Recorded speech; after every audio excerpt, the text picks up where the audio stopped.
Hello friends, आज हम बात करने वाले हैं 2022 में रिलीज हुई एक वेस्टर्न साइंस फिक्शन मूवी के बारे में। और इसकी स्टोरी काफी हॉरर है और ये वीडियो बहुत ही मजेदार होने वाला है, तो इस वीडियो को एंड तक देखिएगा। अगर आपने अभी तक हमारे चैनल को सब्सक्राइब नहीं किया तो जल्दी से कर ले, ताकि आपको नई आने वाली वीडियोज की नोटिफिकेशन सबसे पहले मिल सके।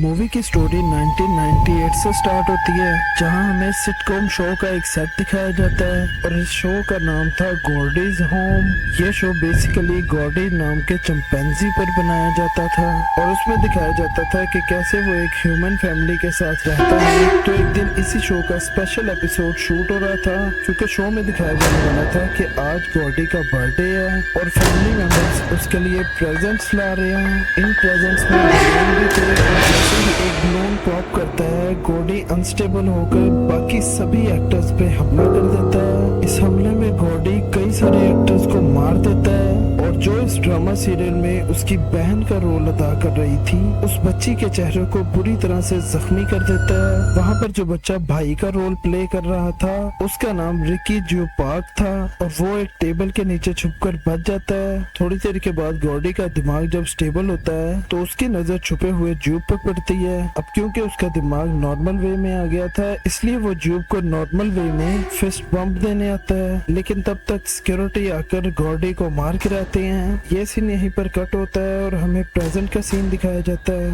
जहाँ पर हमारी मुलाकात ओटस सेवर सीनियर से होती है, जो कि एक रॉन्च चलाते थे और वो यहाँ पर बहुत ही जबरदस्त ब्रीड के घोड़ों को रखते थे।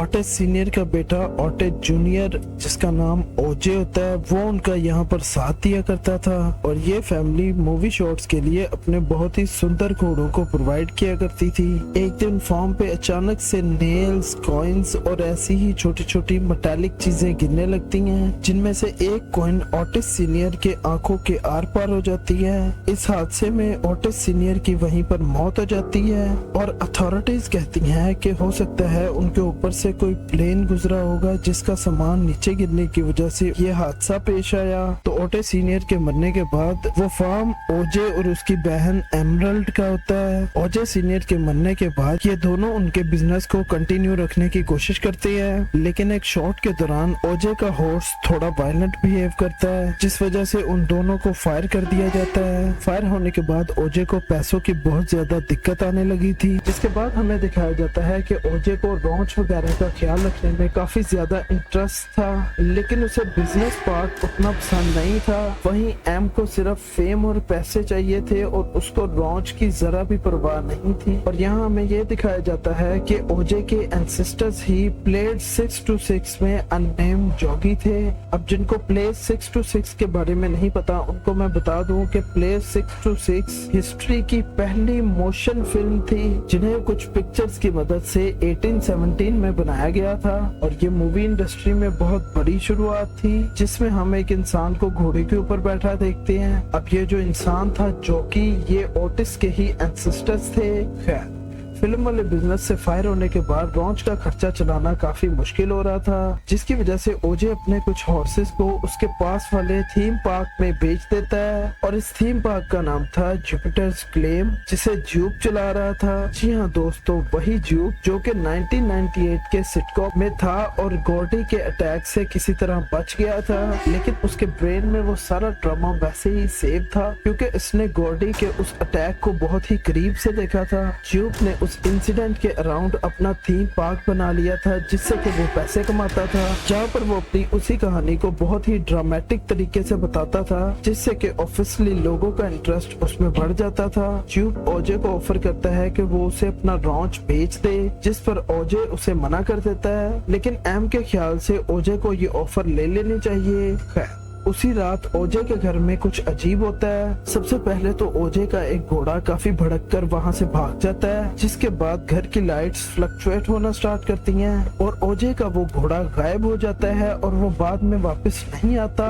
ओजे जब रॉन्च के इर्द गिर्द उसे ढूंढ रहा होता है, तभी वो आसमान में एक यूएफओ को देखता है, जिसे कि हम एलियन स्पेसशिप भी कह सकते हैं, जिसने कि शायद हॉर्स को खींच लिया था और वो रिमेन्स को वापस डंप करता है। यानी कि जिस दिन ओजे के डैड के ऊपर वो कॉइन गिरा था, हो सकता है कि वो इसी यूएफओ ने गिराया हो। और जब वो ये सब बातें जाकर एम को बताता है तो एम बहुत ही एक्साइटेड हो जाती है और कहती है कि अगर वो उस यूएफओ की फोटो ले लें तो वो फेमस और अमीर बन सकते हैं। जिसके बाद वो दोनों एक इलेक्ट्रॉनिक स्टोर में जाते हैं और वहाँ से कुछ कैमरे परचेज करते हैं। और वहाँ का एक एम्प्लॉय जिसका नाम एंजल होता है वो उन्हें कैमरा सेटअप करने में मदद करता है। एंजल खुद भी इस यूएफओ वाली कॉन्स्पिरेसी थियरीज पे बिलीव करता था और वो भी इस पूरे इंसिडेंट में काफी दिलचस्पी लेने लगता है। तो उस रात ओजे को आसमान में मूवमेंट दिखाई देती है, लेकिन जैसे ही ये यूएफओ किसी भी इलेक्ट्रॉनिक चीज के पास आता था वो बंद पड़ जाती थी। और ऐसा ही इनके एक कैमरा के साथ होता है और इनके बैकअप कैमरा पे एक इंसेक्ट बैठ जाता है जिसकी वजह से वो फुटेज क्लियर नहीं आती।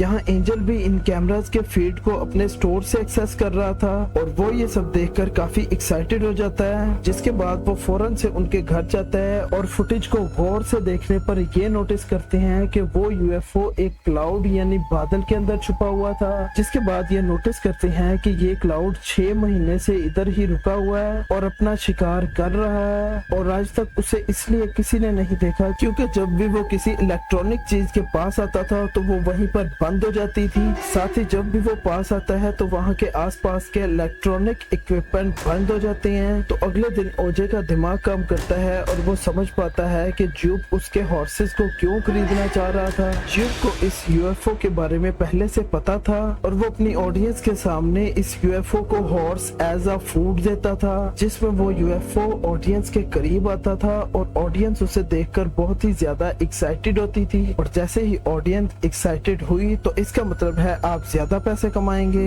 और इसी लॉ की वजह से ज्यूब बहुत पैसे कमा रहा था। उसी दिन ज्यूब का एक शो था और ओजे फौरन उस शो पे पहुंचता है। अब आमतौर पर यूएफओ 1 घंटे में नीचे आता था हॉर्स को लेने के लिए, लेकिन आज यूएफओ फौरन से नीचे आता है और वो सिर्फ हॉर्स को खाने के बजाय पूरी ऑडियंस को ही निगल लेता है। ओजे किसी तरह इस अटैक से बचता है, लेकिन ज्यूब और वहाँ पर आए सभी लोग उस यूएफओ का शिकार हो चुके थे। अब क्योंकि ओजे इस यूएफओ को बहुत ही करीब से भरे दोपहर में देख चुका था तो वो समझ जाता है कि ये कोई एलियन स्पेसशिप नहीं बल्कि किसी तरह का जानवर है जो कि ह्यूमन या हॉर्सेस बेसिकली मीट वाली चीजों को खाता है। इसका शेप एक जेलीफिश जैसा है और ये हवा में काफी तेजी से उड़कर अटैक करता है और अगर आप इसकी तरफ देखते हैं तो ये आप पर जरूर अटैक करेगा, जो कि नेचुरली हर जानवर का नेचर होता है। अब उसी रात ये क्रिएचर ओजे के घर आकर काफी ज्यादा खून बाहर फेंकता है, जिससे हमें पता चलता है कि ये सिर्फ मीट वगैरह ही डाइजेस्ट कर पाता है और अगर ये उसके अलावा कुछ और खा ले तो इसका डाइजेस्टिव सिस्टम खराब हो जाता है। रिसेंटली जब इस क्रिएचर ने काफी लोगों को खाया था तो इसके अंदर एक मेटल हॉर्स की मूर्ति भी चली गई थी, जिसकी वजह से उसे काफी डैमेज हुआ था और इसीलिए ये इतना खून उस घर पर गिरा रहा था। ऐसे में ओजे प्लान करता है वो किसी तरह उस क्रिएचर का फोटो लेगा क्योंकि वो एनिमल्स को ट्रेन करता है और उनके बिहेवियर को समझता है, तो शायद वो इस क्रिएचर को भी इन्फ्लुएंस कर सकता है। और यहाँ पर ये उस क्रिएचर का नाम जीन जैकेट रखते हैं और वो ये कहते हैं कि जीन जैकेट की तस्वीर नॉर्मल कैमरे से नहीं ली जा सकती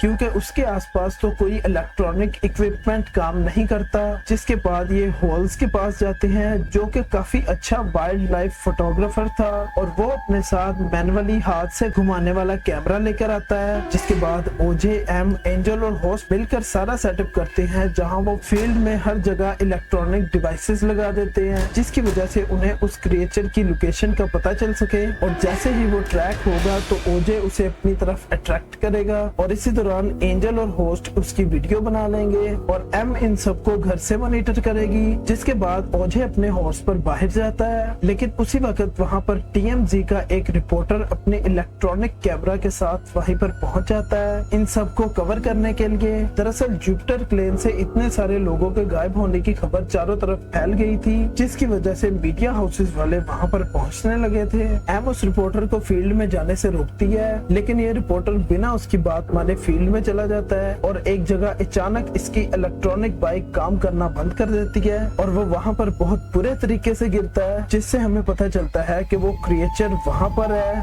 और जब तक ओजे उस रिपोर्टर को बचाने वहाँ पर पहुँचता है वो क्रिएचर जल्दी से नीचे आकर उस रिपोर्टर को खा जाता है। अब दूसरी तरफ होल्स उसी वक्त उस क्रिएचर की फुटेज ले चुका था, लेकिन वो इस सीन को देखकर इतना एक्साइटेड हो जाता है कि वो खुले में आकर रिकॉर्ड करने लगता है, जिससे कि वो क्रिएचर उसे देख लेता है और उसे भी खा लेता है और उसके साथ साथ उसके कैप्चर किए गए रील्स भी डिस्ट्रॉय हो जाते हैं। एंजल किसी तरह उस क्रिएचर के अटैक से बच जाता है और यहाँ पर वो क्रिएचर अपना फॉर्म चेंज कर लेता है। यानी अब तक वो जेलीफिश की शेप का था, लेकिन जब वो अपना फॉर्म चेंज करता है तो वो एक एयर बलून की तरह लगने लगता है, जो कि बहुत ही बड़ा था। वो क्रिएचर यहाँ पर सबको मारना चाहता था, लेकिन ओजे उसे अपनी तरफ अट्रैक्ट करता है। मौका देखकर एम उस रिपोर्टर की बाइक यूज करती है, जो कि उस क्रिएचर के दूर जाते ही काम करने लगी थी और वो सीधा जुपिटर क्लेम में जाती है और वो वहाँ से एक जॉइंट बलून को हवा में छोड़ती है, जिसे वो क्रिएचर बड़ा आदमी समझकर खाने आता है। एम जुपिटर क्लेम में लगे एनालॉग कैमरा से फुटेज को कैप्चर कर लेती है और जैसे ही वो क्रिएचर उस बलून को खाने की कोशिश करता है, वो बलून फट जाता है, जिससे हम उस क्रिएचर को भी फटता हुआ देखते हैं, जिससे हमें लगता है कि शायद वो क्रिएचर भी मारा गया।